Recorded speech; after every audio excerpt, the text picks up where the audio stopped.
a um dos 7 planetas. Olha só o nível de complexidade que era para você poder trabalhar o que seria a memória. Mas isso foi, na verdade, no Renascimento, isso foi se dando de forma recorrente. Aqui é uma outra obra de teatro da memória de um outro autor de 1619, do Herbert Flood. Ele também cria todas as associações dele e ele cria um espaço, que seria esse espaço onde está cheinho de gavetas, onde você pudesse acessar todo o conhecimento do mundo através dessa abertura dessas gavetas. E eu trouxe para vocês, inclusive, agora, essas duas figuras, que tem muito a ver com isso do Renascimento, dessa forma de iconografia no Renascimento, que é, na verdade, o pensamento de um artista moderno, que chama-se Torres Garcia. Para ele, existe uma construção também do ser humano através da conexão entre palavra e forma. E ele vai criando todo um vocabulário e que ele vai utilizar na arte dele. Se vocês conhecem o universalismo construtivo, ele vai utilizar-se desse tipo de informação para trazer informações sublineares através daquilo que ele está querendo passar. É muito interessante. E aí o que acontece? O outro autor que eu teria para trazer aqui da arte da memória seria o Giordano Bruno. E ele, quem deu o grande passo na síntese da tradição da retórica, e através da arte de Raoul Lum.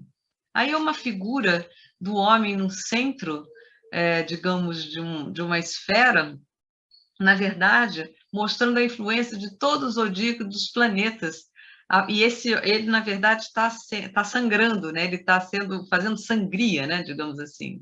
E é toda uma teoria sobre o homem e o zodíaco e a relação entre os planetas, coisa que só poderia acontecer, na verdade, no Renascimento, né?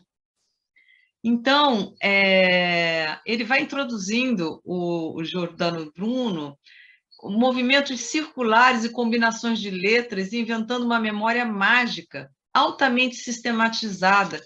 E ele tem como inspiração aqui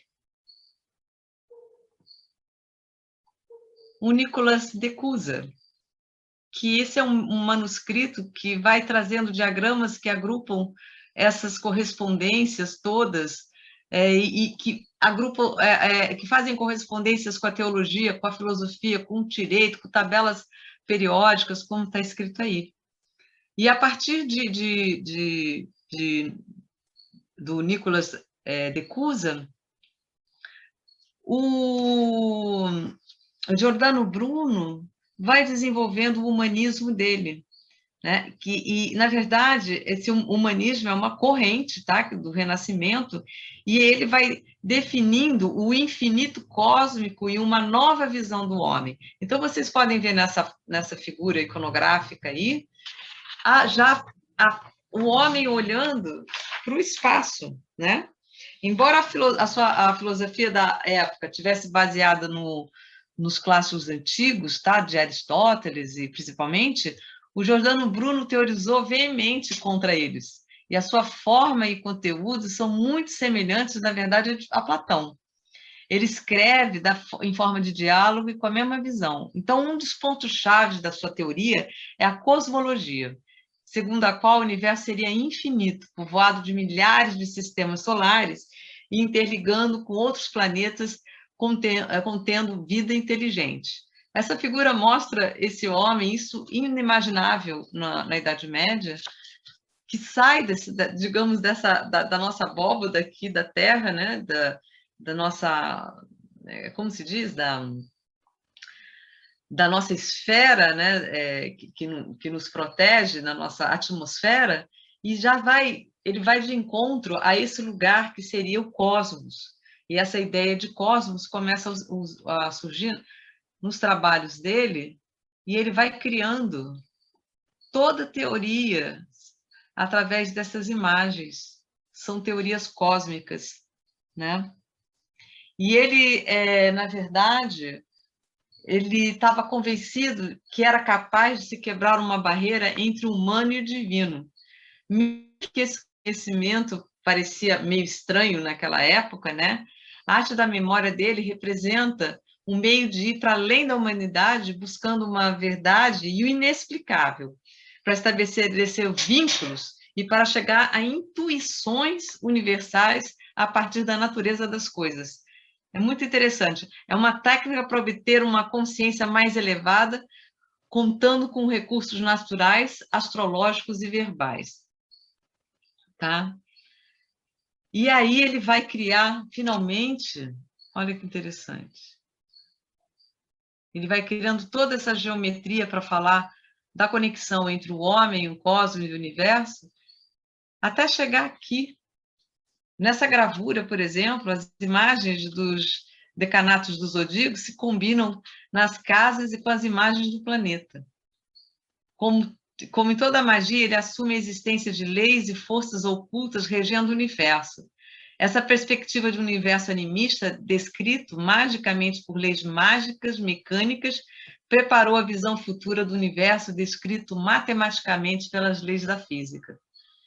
É tão interessante o que eu estou trazendo para vocês, se é que vocês estão conseguindo, a partir dessa, não sei se está muito hermético, mas a gente sai de um lugar que é você pensar o que é a memória, que a memória de um lugar onde ela é viva, ela não é algo que ficou no passado, mas ela se reinventa. Um lugar onde a gente cria técnicas, né, para que a gente possa acessar esses conteúdos internos psíquicos, e a gente vai criando filosofias e pensamentos que vão construindo essa ideia da nossa conexão com algo muito maior do que seria simplesmente a nossa conexão com Deus. Aí a gente está saindo do que seria um pensamento medieval para a gente entrar numa total explosão da capacidade humana da imaginação, da abstração e da memória ao mesmo tempo, que ocorre com esses filósofos e pensadores aí do Renascimento, né? Então,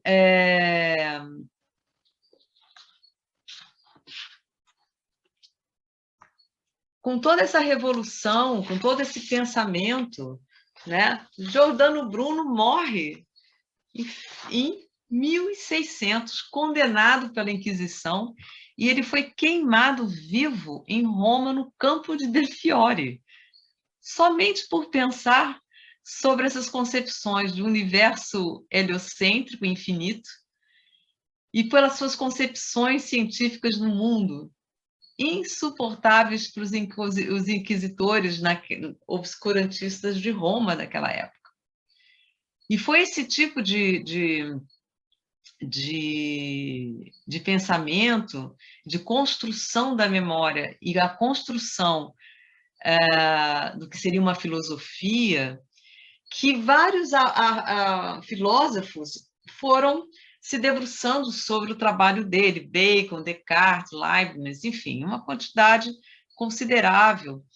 E esse método de memorizar, gente, ele é muito maior do que apenas fazer aquela primeira enciclopédia que eu passei para vocês, que era aquela arquitetura de você decorar nomes e lugares para você poder fazer um discurso. A gente vai chegando aqui, inclusive, o que seria, o que produziria, finalmente, o conhecimento moderno, partindo do que seria o pensamento grego sobre Mnemóstenes, né?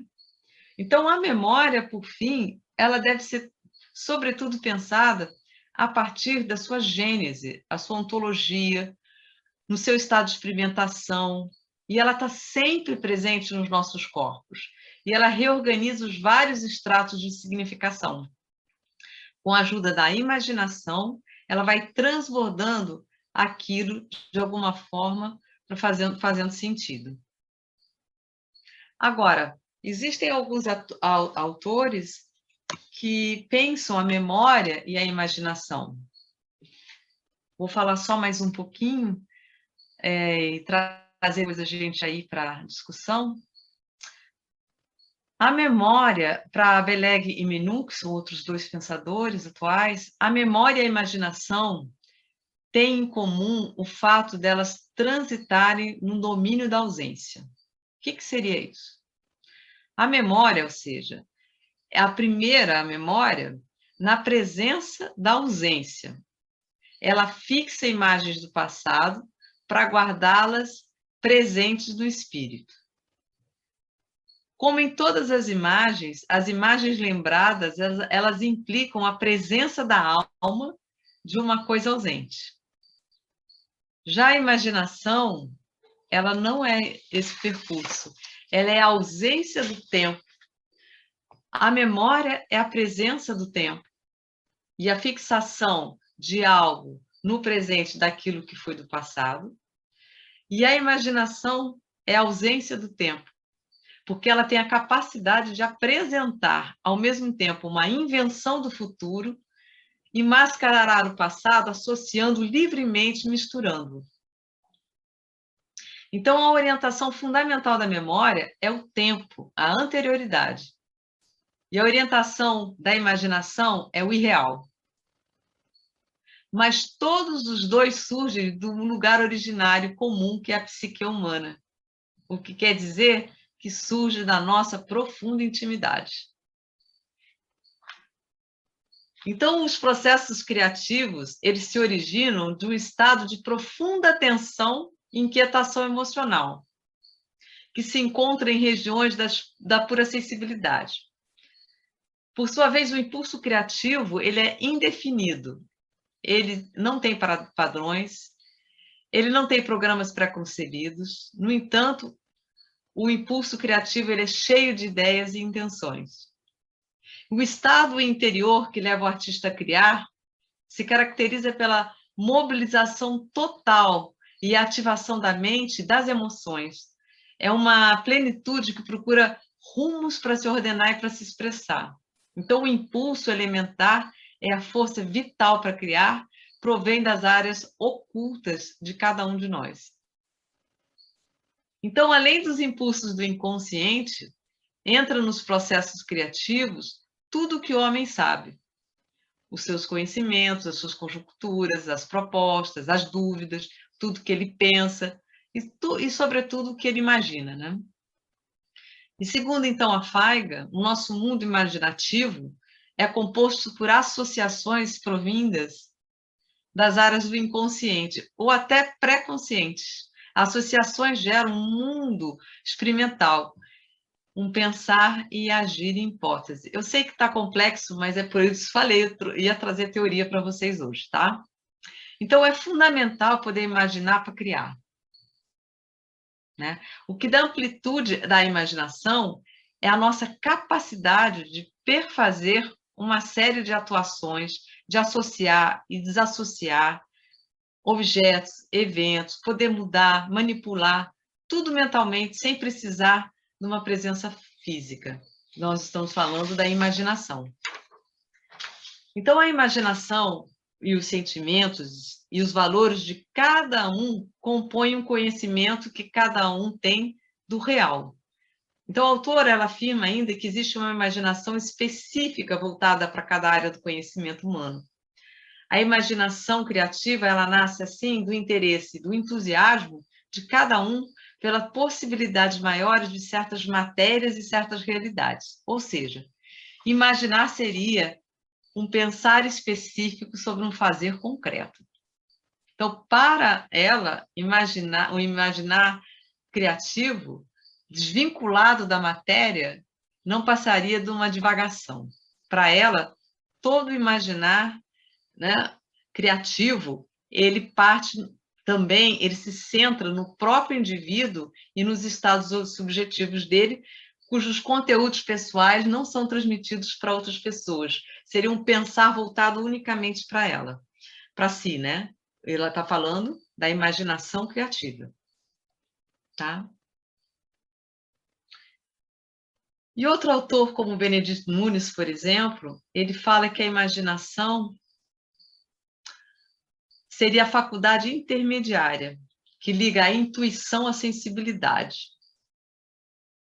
Mas essa ligação pode ser feita de duas maneiras. Ou você subordina a intuição aos conceitos, e nesse caso, temos o conhecimento objetivo, ou a gente relaciona funcionalmente entre si, e cada um, e nesse caso, a gente tem o prazer estético.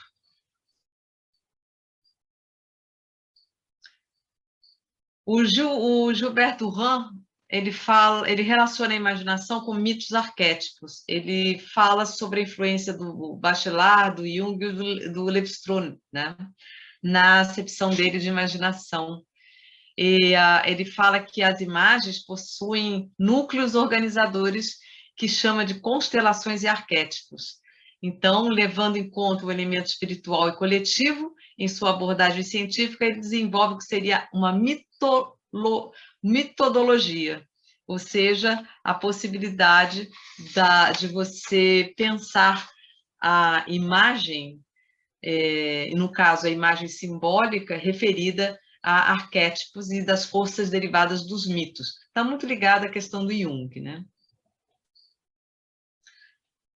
E já Bachelard, para a gente finalizar, ele fala que a imaginação, e essa é uma suposição que para mim é muito interessante, que faz sentido, o Bachelard diz que a imaginação é a própria força fluida do psiquismo. É um tipo de mobilidade espiritual maior. Antes de ser uma faculdade de formar imagens, é, na verdade, sobretudo, a faculdade de deformar as imagens fornecidas pela percepção. Se não há mudança de imagens, união inesperada de imagens, não há imaginação e não há ação imagiante. A imaginação deve ao imaginário a sua abertura evasiva, a experiência do novo. Ele fala que pela imaginação a gente tem que abandonar o curso ordinário das coisas. Quem segue em um jardim todas as flores que se abrem e se colorem, já tem 1000 modelos para a dinâmica das imagens. No entanto, a verdadeira viagem da imaginação é a viagem ao país do imaginário, no próprio domínio do imaginário. Imaginar é dar movimento e espaço e vida ao novo. Para o autor, quando uma imagem estável se fixa numa forma definida, ela aprisiona o nosso sonhar e nos leva para longe do estado de imaginação sonhadora que não deixa se fixar por nenhuma imagem. Então, as imagens, para ele, são, no entanto, realidades psíquicas. Em seu nascimento, em seu impulso, a imagem é em nós o sujeito do verbo imaginar, não é o seu complemento. O mundo vem imaginar-se no devaneio humano. E é a partir do devaneio proporcionado pelo poético que somos livres, pois a maior liberdade concedida ao homem é o de sonhar, não aquele sonho noturno, pesado, carregado de tensão ou de fuga, mas o sonho que liberta as faculdades propulsoras do imaginário. Portanto, o sonhador deixa-se ir à deriva. E a imaginação seria, assim, uma das formas da audácia humana.